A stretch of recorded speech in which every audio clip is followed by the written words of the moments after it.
Bwana awabariki, na uinjilisti watabarikiwa section, kama watapatikana wengine wataitwa kule section, tuwabariki. Kanisa tusichoke, tusimame, tutailisha ibada baada ya maombi haya. Tubariki watumishi wa Mungu, tuweni macho, tuwabariki. Baba yetu na Mungu wetu uliye mfalme, mtumishi wako ameitika wito huu kutumika kwenye idara za mahali hapa. Ni mambo makubwa Bwana ambayo tunatarajia kutokea kwao. Umeona kusudi, umeona uzuri ambao Mungu umeupisha kwao.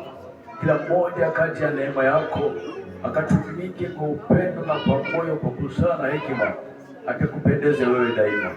Katika jina la Yesu Kristo, pokea sifa na heshima, maana unastahili Bwana. Jina lako litukuzwe, jina lako liinuliwe, maana wewe ni Mungu mtakatifu. Nasi tunaombea na kuwaweka watu leo wakatende kazi kwa busara na neema, katika nidhamu na unyenyekevu wote, wakijua ya kwamba wao ni wapitaji kwenye dunia hii.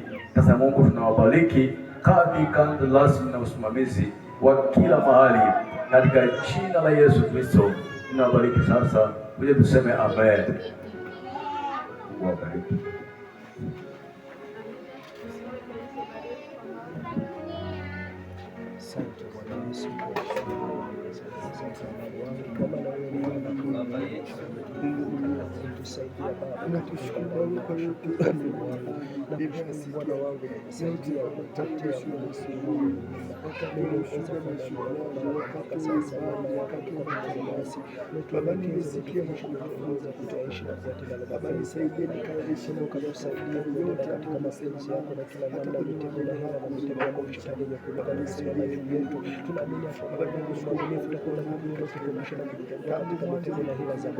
Tunakuomba Bwana ndio nasi ukatulinda katika siku ya kuongoza na neema yako baraka zetu zikazidi kufikia familia zetu tukamaze kubariki na kutubariki usitufunge kwa sababu Bwana upende kusoma na kuendeleza katika neema yako. Kasi Bwana Yesu tuache baraka.